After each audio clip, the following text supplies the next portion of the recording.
Hi. First off, I really want to thank Google for having me here today at this summit. I mean, that's one thing, but I also want to thank them just wholeheartedly for being a major partner actually through this journey. I've been working with Google for maybe a year around some of these topic spaces, and they've been pretty embedded in Salesforce and what they've been doing around moving kind of a continuous journey around our user, GA360 and platform help as well. So they've just been a great partner in pretty much all things that I deal with. And much of what Russ just got done describing really hits home for me. And I can see that the team at Google that's been a thought partner of mine really brings a lot of that into our discussions. And so I'm really thankful for that. As mentioned, I'm a senior product manager with Salesforce.com. I manage the website experiences. My team does a little bit more than that. They're called the MarTech product management team. And in basic terms, we basically set up tools and technologies to help marketers with customer acquisition, as well as basically be the voice of our brand on the website. And this is my story about how one conversation, one topic actually turned into being a big opportunity and making digital teams do some of the best work of their lives. So when I first joined Salesforce, I noticed right off the bat, the site was 20,000 plus pages, inconsistent UX. The journeys were kind of all over the place. Even elements on the page that you thought made some sense to you, like the card component, right? Something very visual and normal to anyone. We had 13 variations of that. Some you could click through, some you couldn't, some had tags. It was crazy. And in my role, of course, right off the bat, I could look under the hood and I could look even deeper. I noticed dozens of web templates and hundreds of components that were doing similar jobs, a lot of underlying code and technology integrations that frankly weren't being adopted very highly, but they were very present across the site. And when I asked my peers in the greater digital org, not just within my team, kind of how did it get this way, this is basically the best way to give you the reaction, right? You guys have all had this where it's like, well, it wasn't me. And that kind of speaks to some of the Russ talk around silos, right? Everyone didn't really feel like they owned the organic evolution of this crazy website that we now were managing. And I'd seen it too often, right? During consulting days, a company goes really fast. It redesigns its brand over and over again. It definitely repositions its products. And then you mix in with that the business units that kind of project themselves onto the end user. And all of a sudden, the site just became. But it didn't really just happen, right? Did it? No. The digital team was actually operating in a way that really facilitated this behavior. We were working in a service-oriented model, probably best akin to an agency, an internal agency. And so design was kind of king, and web production was basically just going at a very high velocity. Bespoke kind of solutions for any product marketer that wanted something on the website, regardless of if the measurements for what they wanted to succeed at were valid or true. And my team, historically, were some of the worst enablers. As a marketing technology team, we were basically looking for customer satisfaction from our marketers when we implemented. So all these tools and technology and the technical debt that was there really was facilitated by me and my peers, or at least our, let's call them forefathers. So, everyone was slightly aware that this was probably providing a bad experience at a gut level. It was one of those things you kind of laugh around the water cooler about or over a beer with your coworkers, but nobody really had an intention to fix it. And a few of us really wanted to fix it, but we knew that kind of change was going to be bigger. It was going to be really hard. And so I guess you'd say, okay, well, that seems so obvious, so why didn't anyone care? And when I say anyone, I guess I should probably say executives or people that had more effect of a change. But why they didn't care is because in one way, life was actually pretty damn good. The metrics that we were judged on as a team, when we're talking about traffic, when we're talking about leads and conversion, actual cash value, so just basically our average deal size and people that were signing up and getting phone calls from our sales reps, we were doing really well. So sales was happy, and that's our customer, right? Because we're the website. And I guess there's where the question was, is Salesforce really your only customer? Oh, and by the way, digital was getting stuff done. getting stuff done. I mean, we were busy, right? We were producing thousands of pages and updates to the website on a daily basis. Production was high.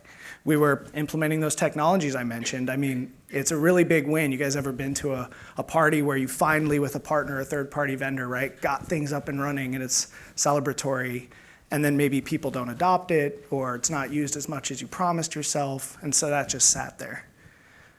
And so, as Russ mentioned, the tech part was easy, and some of these things that we were doing to the website were actually easier. And so I feel like it was giving us this satisfaction of doing work and doing good work. But, the real hard, challenging part was going to be the people in the process that could really lead into making real change that would be something that we could all be proud of. But again, the numbers were good, so it was kind of hard to display. But there was this dark side underneath it all, this convoluted site with all those back-end challenges and real problems. It just wasn't measured formally, so it's just looming, right?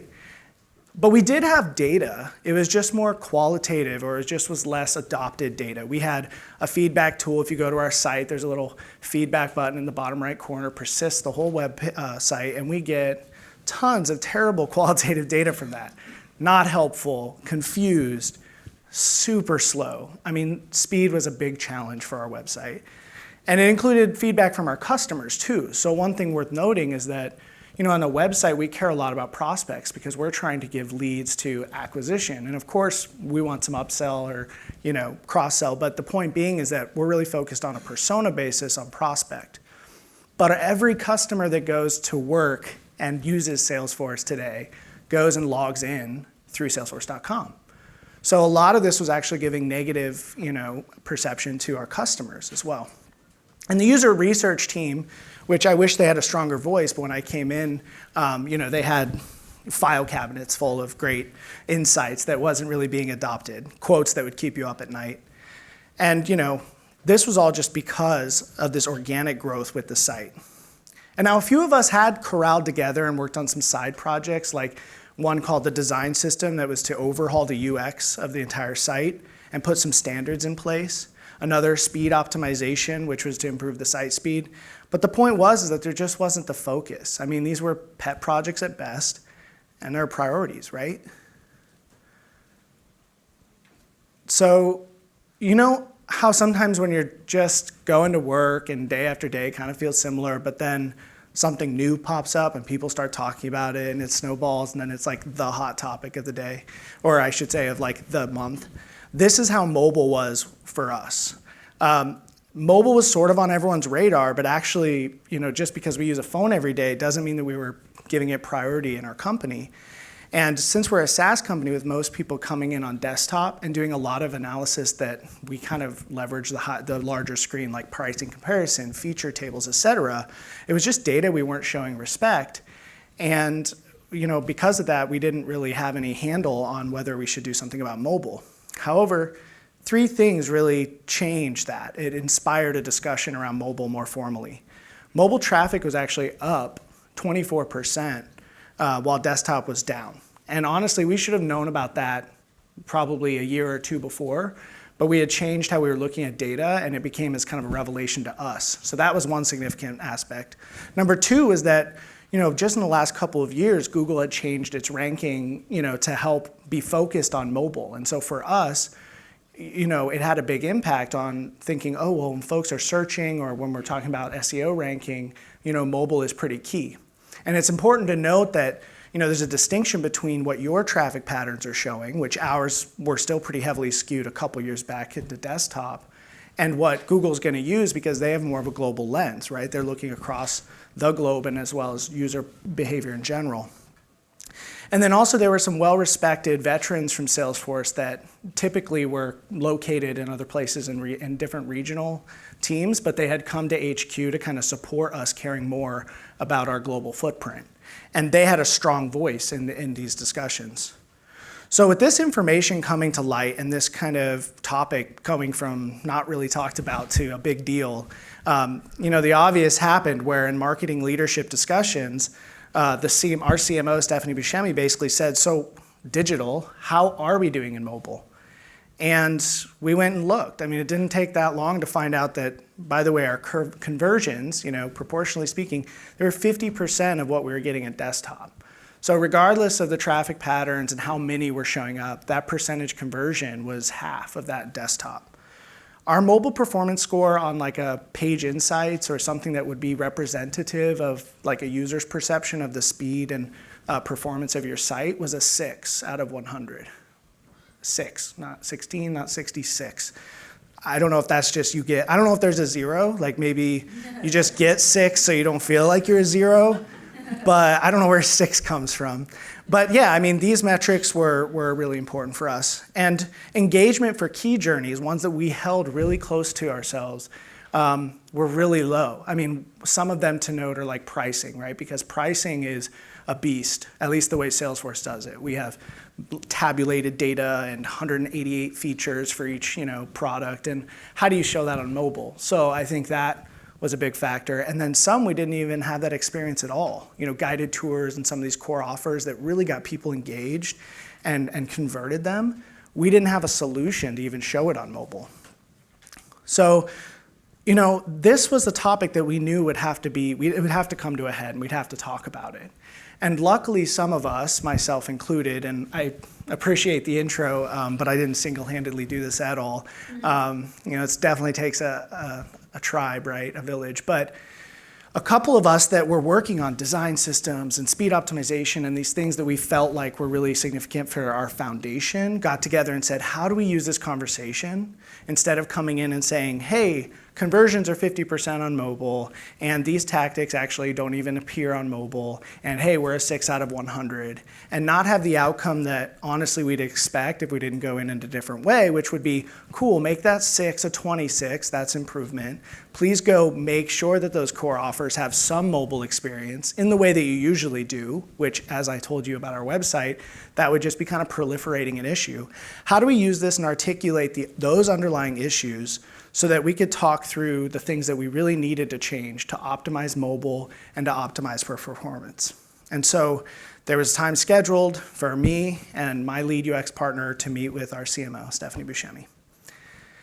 And I was really nervous for this talk. This conversation kind of loomed. And the reason it did was because I had been down this road a couple times. So I joined Salesforce, saw the problems. Now we're fast forwarding a set of years where I had been suffering through being that person that straddled as a product manager between IT and marketing and really trying to bring some of these challenges to light. And honestly, IT and the technical teams were a common scapegoat, and it was very hard to convince them to change anything kind of upstream. So one really good example of this would be that when we deployed a new global navigation that I was kind of challenging at the time, we were going to deploy 2 separate navigations for the entire website, one for mobile, one for desktop, so that we can get exactly the pixel perfection that we wanted on each screen. The desktop version was going to be basically a website inside of the navigation with triple flyouts and all sorts of content. And so I walked in there, honestly, like chest held high, thinking, okay, look, like this is going to cost us an extra second. This thing is ridiculous, and it's a second that matters, right? You're waiting for the nav for a second. That's a challenge, right? Like, what are your users going to orient towards? So I felt really confident. I was turned away to basically say, this is ridiculous. You're thinking that a design problem needs to be, you're turning it into a design problem. Really, the code and the infrastructure should support things that we need. So the requirements were a bit flawed. They were leading to implementations that we really couldn't do anything different. And so when I was thinking about going into this conversation, it was like, how do I deem this different as I go ahead? So there were some key differences I want to bring up, though, going into the conversation, some external and some in my approach. So the difference in the external parts were this openness to actually extend the accountability to everyone was starting to be a thing in the digital org, mainly through something really recently important, which was around ADA and our accessibility compliance. We had an all-day summit.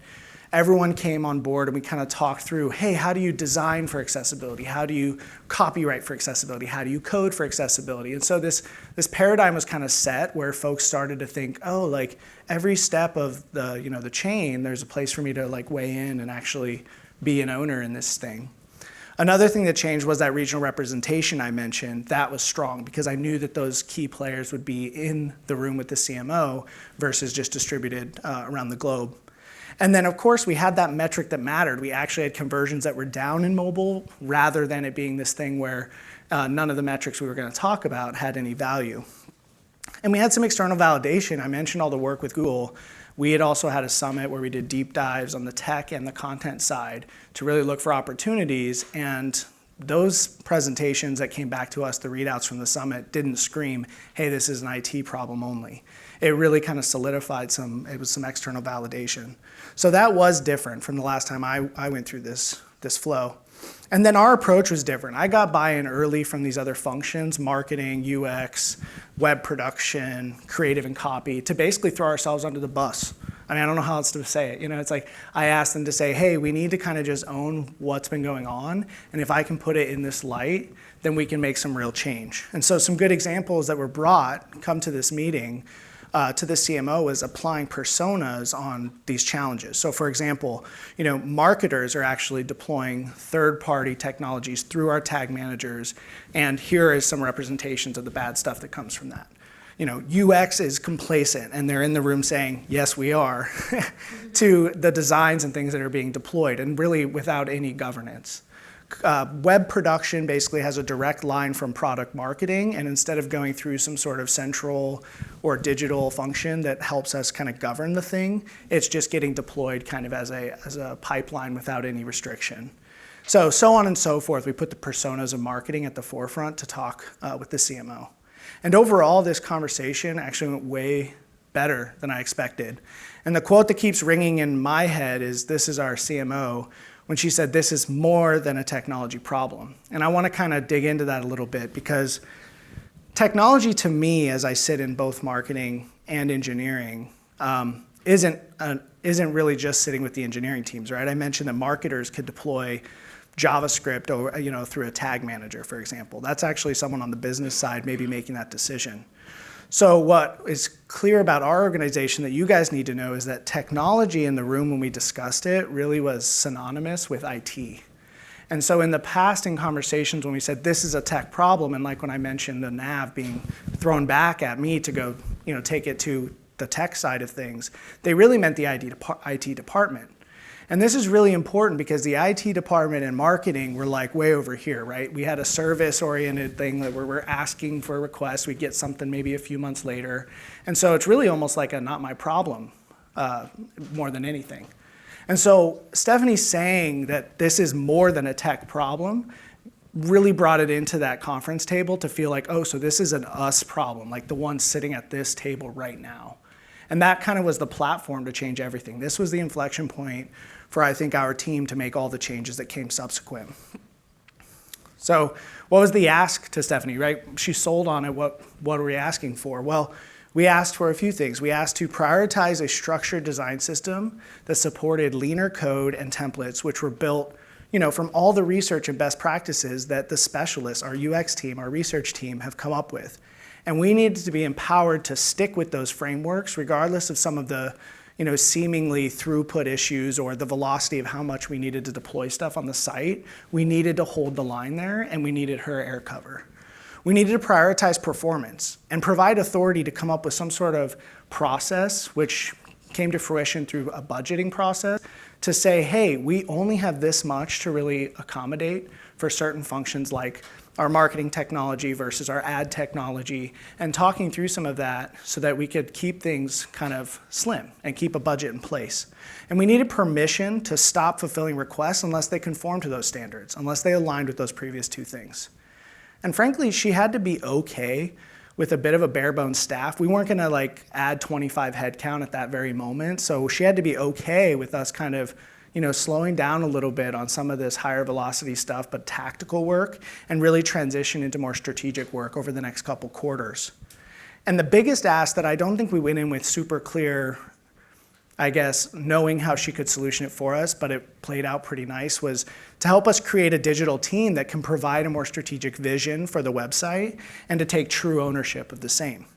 And that last one, she actually pulled a great lever and hired a new SVP of digital. His name's Staal.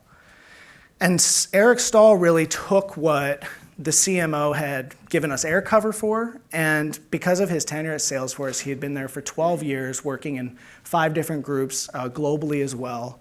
He had the legitimacy in the organization to really hold true to these trade-off conversations and support us as we move through this transition. And I remember the first week when he came in to talk through how we could really go through this, he told me, forget the org charts and how we've done stuff in the past, just for a second, and let's figure out how we make digital better today. And that was really important because the org chart was driving so much of what we did. And honestly, the teams and the baggage associated was kind of hard to shed, especially for some of us that had been there for a number of years. And so we took, and I know for folks here that work at big companies especially and know how valuable a day is, how many times you talk about an expensive meeting, for example, we took a month, 4 weeks to tediously work through this new version, and we left no stone unturned. We took 45 different projects, tactical, action-oriented, just projects and things to do, basically to-do lists, and converted them into top 6 objectives that we could team around and really make some sense of and be strategic. And there were 4 themes in that shift that happened, right? One was acceptance. We accepted the history, we owned it, and we decided to move forward.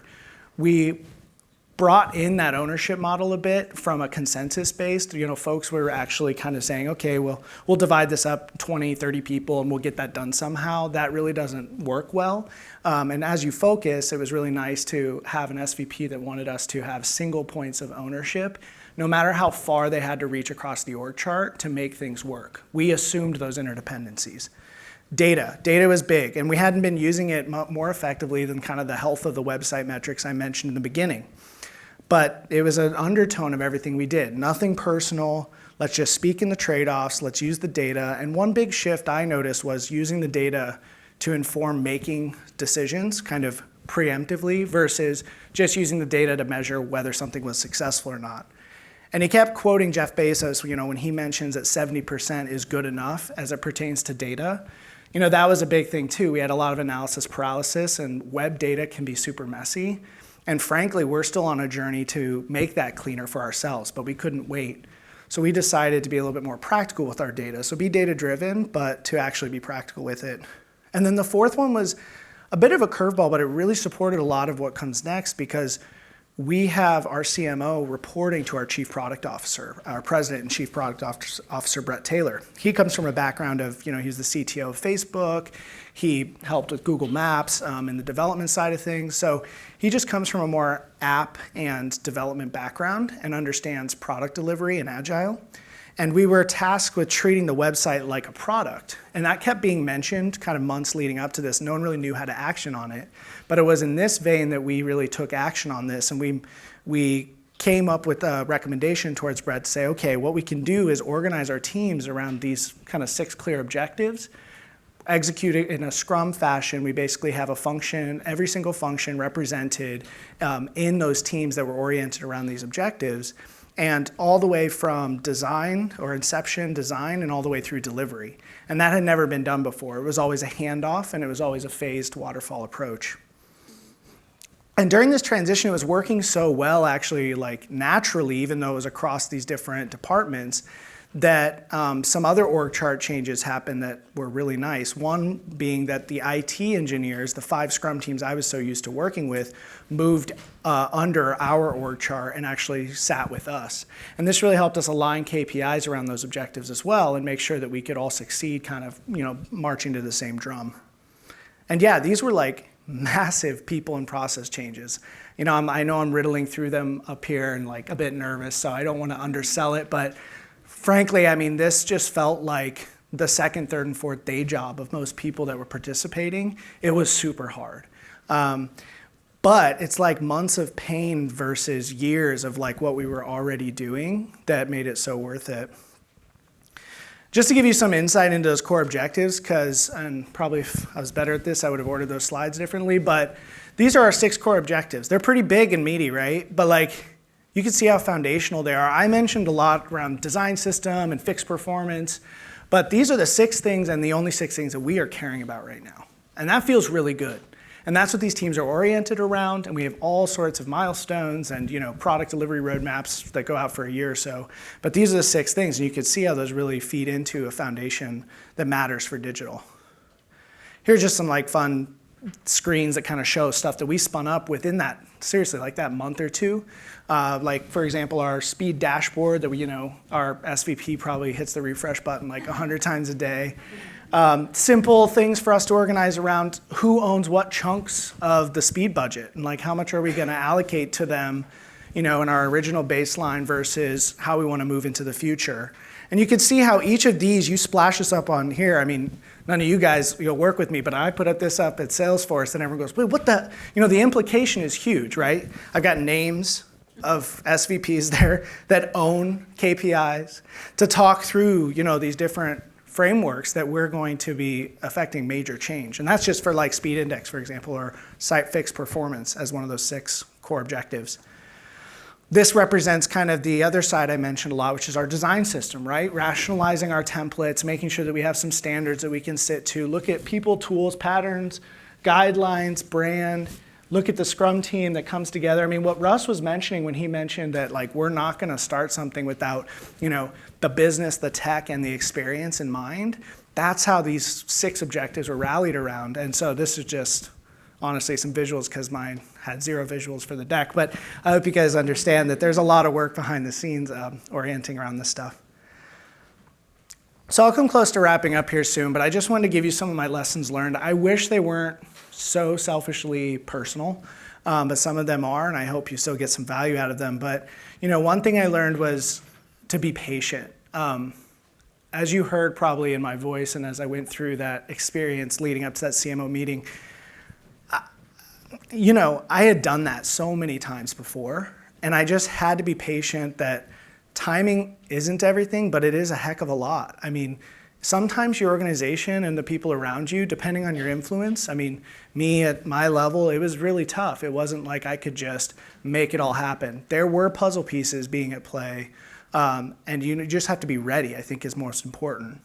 And then you have to be courageous. I mean, to continue to hit your head against that wall, to then go in there one more time to fight that battle, honestly, you have to just know that you're going to put it all out on the table and be super transparent and courageous in your communication, but be data-driven and make sure that you have your case.